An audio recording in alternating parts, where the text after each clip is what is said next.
आप देख रहे हैं यंग बाइट्स, मैं हूं आपके साथ पूजा ठाकुर। आज के हमारे आइडियाज़ एक्सचेंज के प्रोग्राम में मैं आपको मिलवाने जा रही हूं कॉमर्स कॉलेज के principal professor doctor Anil Gupta ji से। सर, आपका बहुत बहुत स्वागत है यंग बाइट्स में। Thank you.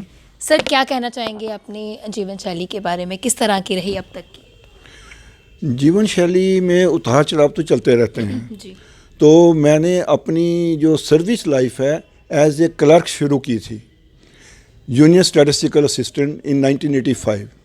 I left this job after 3 months. Thereafter, I joined on ad hoc basis in Bhadarwah College. I served there for little over 20 months. Thereafter, I got another permanent job, accounts clerk job. I joined their job, and again after 8 months, I was selected as school lecturer. So, again putting five months there, I was selected as a college lecturer. जी, तो कैसा experience रहा आपका हर एक field का? हर field का experience जो है एक अपना होता है, मगर मेरी सोच ये कहती है कि अगर आपने ज़िंदगी में राइज करना है तो आप बेटर के लिए कोशिश करते रहो, और आपकी अगर डेस्टिनी में है तो डेफिनेटली आपको मिलेगी। बट एफर्ट्स जो है ना वो मस्ट बी देयर। बिना एफर्ट्स के आपको कुछ नहीं मिलेगा। अगर आज की जनरेशन की बात की जाए तो उनमें पेशेंस की काफ़ी ज़्यादा कमी है, आपका क्या कहना है? हाँ बिल्कुल। मैं अभी भी थोड़ी देर पहले बात कर रहा था कि हमारे पेरेंट्स भी हमें यही कहते थे कि किसी भी चीज़ को अचीव करने के लिए ये कभी मत सोचो कि ओवरनाइट वो आपको मिलेगी। उसके लिए आपको पेशेंस रखना है और अपने कांस्टेंट एफर्ट्स रखने हैं। Without efforts, without sincerity, without dedication, without devotion, you shall not be able to achieve anything in life. अगर आपके बचपन की बात की जाए तो आपका क्या एम था, क्या बनना चाहते थे आप? ऐसा हमारे टाइम में ऐसा कुछ नहीं होता था कि आपने पर्टिकुलर यही करना। हमारे पेरेंट्स ने हमें, किस में था? अब मैं बताता हूँ ना, हमारे पेरेंट्स ने हमें फ्रीडम दी थी कि आप जो करना चाहते हो आप करो। तो अल्टीमेटली हमारा ग्रुप जो था उन सब ने कहा कि हम कॉमर्स करेंगे। देन आई आल्सो डिसाइडेड कि okay let us go for the commerce field. जी। तो इस प्रकार फिर हमने बीकॉम, मैंने पहले +2 कॉमर्स में किया, बीकॉम की, फिर पीजी की, पीएचडी भी मैंने कॉमर्स में ही की है। तो बिकॉज ऑफ दैट फिर मेरा पैशन जो है टुवर्ड्स एजुकेशन जो बन गया। जी, अगर एजुकेशन सिस्टम की बात की जाए, अगर पहले के टाइम, आपके टाइम की बात की जाए और आपके टाइम की बात की जाए, क्या लगता है कितना डिफरेंस देखने के लिए मिलता है? कितनी टेक्नोलॉजीज जो हैं इतनी ज़्यादा बढ़ के आई हैं और सबको सहूलियत मिली है एजुकेशन में?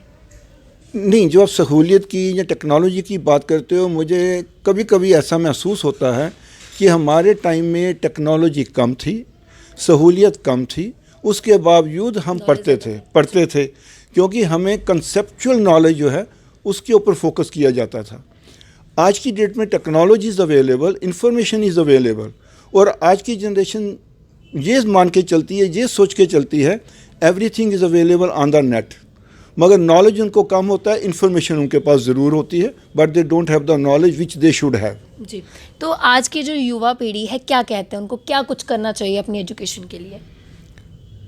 मैं उनके लिए यही मैसेज देना चाहूँगा कि बुक रीडिंग उनको कभी नहीं छोड़नी चाहिए।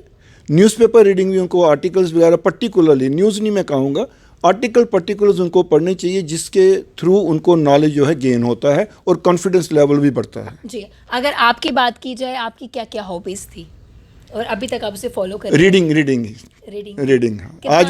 आज भी मैं न्यूज़पेपर पढ़ता हूँ, डेली 2 घंटे पढ़ता हूँ आज भी।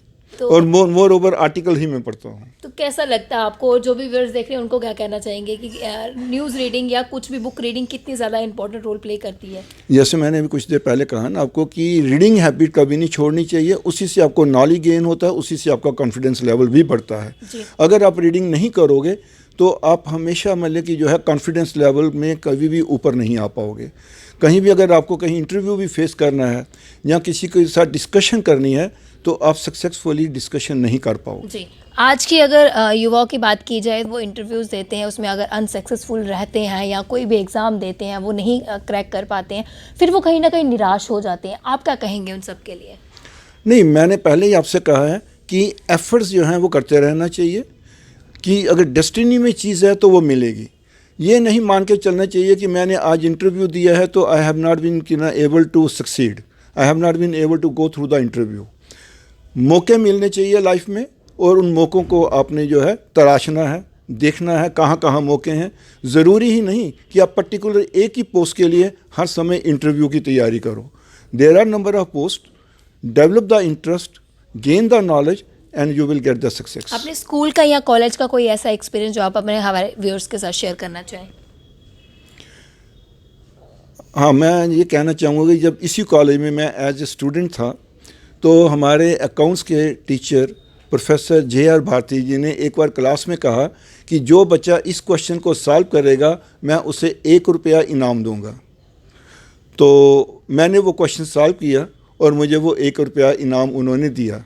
तो मुझे ये लगता है कि उन्होंने ये जो अनाउंस किया कि जो बच्चा इस क्वेश्चन को सॉल्व करेगा, तो हमारे लिए वो एक बहुत बड़ी बात थी, क्योंकि हम घर में जाकर अकाउंट्स की तैयारी करते थे, प्रैक्टिस करते थे, ताकि कल भी अगर ऐसा मौका मिले तो हम प्राइज़ विनर हों। जी, तो कहीं ना कहीं पहले हम जीतने के लिए क्या करते थे, लेकिन ये नॉलेज जो हमें ज़्यादा वो हम नहीं करते थे।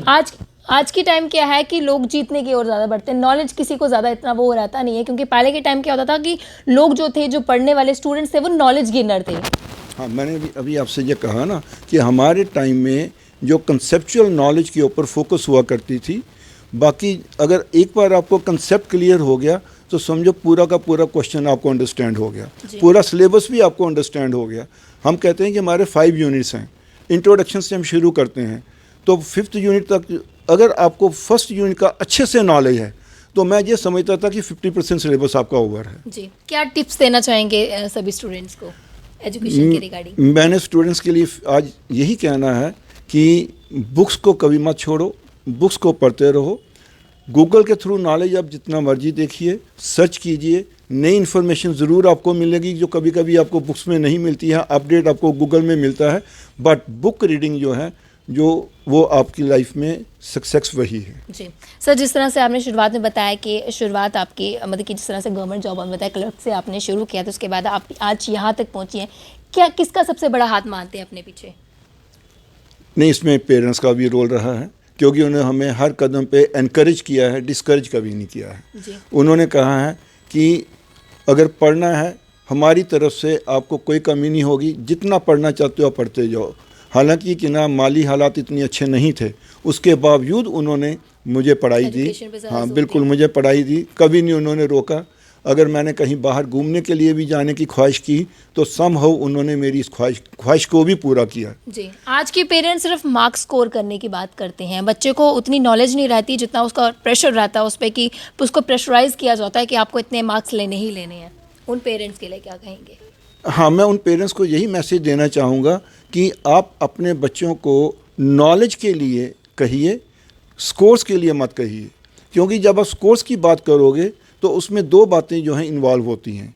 एक तो बच्चा स्ट्रेस में आ जाता है, जब बच्चा स्ट्रेस में आ जाता है तो उसका जो अपना मतलब कि कैलिबर है वो सामने नहीं आ पाता, जो उसकी अपनी कैपेसिटी जो एबिलिटी है वो सामने नहीं आ पाती। दूसरा, उस स्कोर को गेन करने के लिए मुझे जो लगता है आज के पेरेंट्स अपना पैसा वेस्ट भी करते हैं।